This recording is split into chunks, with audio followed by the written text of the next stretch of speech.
বলুন তো, Bangladesh football federation এখন কে চালাচ্ছে? প্রশ্নটা শুনে একটু অবাক হচ্ছেন, এটা আবার কেমন প্রশ্ন করলাম? তাবিদ আওয়াল নিজে নির্বাচিত সভাপতি, দেশে আছেন, আবার কে চালাবে? সবই ঠিক আছে ওগুলো, কিন্তু আসলে এখন মূল কাজটা করছেন ফাহাদ করিম। কারণ তাবিদ আওয়াল অনেক ব্যস্ত আছেন, একদিকে বাবার নির্বাচন, জাতীয় নির্বাচন, তারপরে আবার নিজের মেয়র ইলেকশন, এইসব নানান ইকুয়েশন নিয়ে অনেক ঝামেলার মধ্যে আছে। সেই ঝামেলা থেকে খানিকটা রেহাই পেতে ফুটবলের চিন্তা ভাবনাটা আপাতত বেশিরভাগটাই ফাহাদ করিমের উপরে দিয়ে রেখেছেন। আগেও তারা দুজনই আসলে চালাতেন, অন্যরা নিষ্ক্রিয়, আমরা তো এটা সবাই দেখছি বা দেখেছি। ফলে ফাহাদ করিম আসলে মূল কাজটা করছেন। এখন যেহেতু এরকম একটা অ্যাক্টিং দায়িত্বশীল পদে আছেন ফাহাদ করিম, তার উদ্দেশ্যে আমি কয়েকটি কথা বলতে চাই। সমালোচনা না, পরামর্শ। সবসময় তো তার সমালোচনা করি। পরামর্শটা কি? জাতীয় দল কেন্দ্রিক। বাংলাদেশ ফুটবল দল আগামী 31শে মার্চ এশিয়ান কাপ বাছাই পর্বের শেষ ম্যাচটা খেলবে সিঙ্গাপুরের বিপক্ষে। এটা নিয়ম রক্ষার ম্যাচ, আমরা সবাই জানি। সম্ভবত কাবরেরারও শেষ ম্যাচ বলা হচ্ছে, কিন্তু এখনো নিশ্চিত না। তো তারপরে আসলে কি? বছর তো পরে আছে অনেক বড়, সেই মার্চের পরে আসলে কি?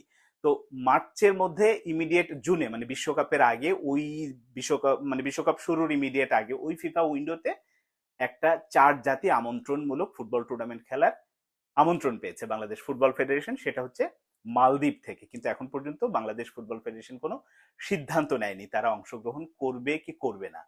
কিন্তু এই যে সিদ্ধান্ত নেয়নি, সিদ্ধান্তহীনতায় ভুগছে, এর মধ্যে আবার ইন্টারভিউ দেখলাম ফাহাদ করিম সাহেবেরই, যে তাদের মাথায় ঘুরপাক খাচ্ছে যে ওই সময় আমরা এরকম চার জাতীয় ফুটবল টুর্নামেন্ট না খেলে আমরা বেটার দলের সাথে প্রীতি ম্যাচ খেলতে পারি কিনা।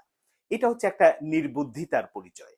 যদি আপনারা এইরকম সিদ্ধান্ত নেন যে একটা চার জাতীয় ফুটবল টুর্নামেন্ট বাদ দিয়ে আপনি দুটো প্রীতি ম্যাচ খেলবেন এবং শক্তিশালী দল খুঁজছেন, তো ওই সময় শক্তিশালী দলের বিপক্ষে ম্যাচ না খেলে কত শক্তিশালী খেলবেন বিশ্বকাপে খেলা দলের সাথে? ধরলাম সেটাও আপনারা ম্যানেজ করলেন, কিন্তু ওই দুটো ম্যাচ খেলার চেয়ে বরং এই চার জাতি ফুটবল টুর্নামেন্ট খেলাটা বাংলাদেশ ফুটবলের জন্য অনেক বেশি গুরুত্বপূর্ণ হবে, অর্থবহ হবে। কেন? আমরা সাফ জিতি না অনেক দিন হয়ে গেছে, আর সেই চার জাতি ফুটবল টুর্নামেন্ট মিয়ানমারে আমরা জিতেছিলাম, এবং দেশের বাইরে সেটাই প্রথম ফুটবল টুর্নামেন্ট জেতা মনে মুন্নার সময়। তারপরে আর কখনো জিতেনি। তো এরকম যখন মালদ্বীপে হবে, আমাদের এই সাবকন্টিনেন্টের বা সাফের অধিভুক্ত একটা দেশ, এবং সেখানে অংশ নিচ্ছে মালদ্বীপ নিজে থাকবে, শ্রীলঙ্কা হ্যাঁ জানিয়েছে, নেপাল হ্যাঁ জানিয়েছে, বাংলাদেশ হলে হয়ে যায়। বাংলাদেশ এখনো ঝুলন্ত অবস্থায় আছে। তো যদি ওই টুর্নামেন্টে আমরা অংশ নেই এবং ভালো করি, এবং ভালো করার চান্স আছে, কারণ বাংলাদেশ টিমটা ভালো শেপে আছে। হামজা চৌধুরী বলি, সমিত সোম বলি, আমাদের আর যারা মোরসালিন, সবাই মিলে আমাদের লোকাল প্লেয়ার, ইভেন ওই জুনে যেহেতু খেলা, তখন ট্রেভর ইসলামকেও সম্ভবত পাবো, জায়ান হাকিমকেও হয়তো পাওয়া যাবে।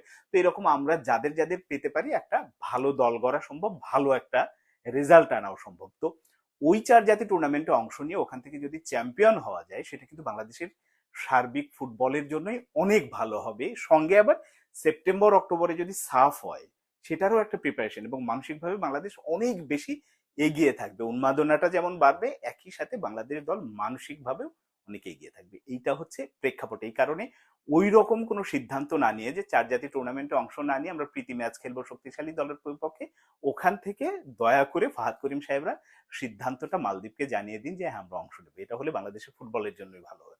এখন ওই জুনে যখন অংশ নেবে, মানে তার আগে আপনার কোর্স তো ঠিক করতে হবে। সে বিষয়ে কি আসলে আলাপ হচ্ছে? এ বিষয়ে কিন্তু আপনি বা তাবিদ আউল সাহেব মুখ ফুটে এখন পর্যন্ত কিছু বলেনি। যদিও টেকনিক্যাল কমিটির চেয়ারম্যান হিলটন সাহেব বলেছেন যে মার্চে ওই সিঙ্গাপুরের বিপক্ষে ম্যাচই আসলে কাবরেরার শেষ ম্যাচ হবে, সেটা তো আসলে উনার বলা কিছু না। আপনি যদি বলেন দায়িত্ব নিয়ে, বা তাবিদ আউল সাহেব বলে, তাহলে সেটা অনেক বেশি তাৎপর্যপূর্ণ, বা বোঝা যাবে যে আপনারা সিদ্ধান্ত নিতে যাচ্ছেন। তো যদি আসলে সিদ্ধান্ত নেন, সে বিষয়ে দ্রুত সিদ্ধান্ত নিয়ে ভালো একজন কোচ খুঁজে দেন, দায়িত্ব দেন, তাহলে কিন্তু ওই জুনে ওই টুর্নামেন্টে তার আগে যদি প্রীতি ম্যাচ এটা সেটা আপনারা খেলার ব্যবস্থা করতে পারেন, খুবই ভালো। এক হচ্ছে নতুন কোচ খুঁজে একজন দায়িত্ব দেয়া, সেই মার্চের 31শে মার্চের পরে কাবরেরাকে বিদায় দিয়ে। আর একটা হচ্ছে যে মালদ্বীপে চার জাতীয় টুর্নামেন্টে অবশ্যই অংশ নেওয়া উচিত। অংশ নিলে যেটা হবে, বাংলাদেশের চ্যাম্পিয়ন হওয়ার একটা ভালো চান্স আছে, সঙ্গে ফুটবল উন্মাদনা বাড়বে। তার সাথে সাফে ওই খেলার আগে সেপ্টেম্বর অক্টোবরে যদি সাফ চ্যাম্পিয়নশিপ হয়, সেটার জন্য কিন্তু আরো বড় উপকার দেবে।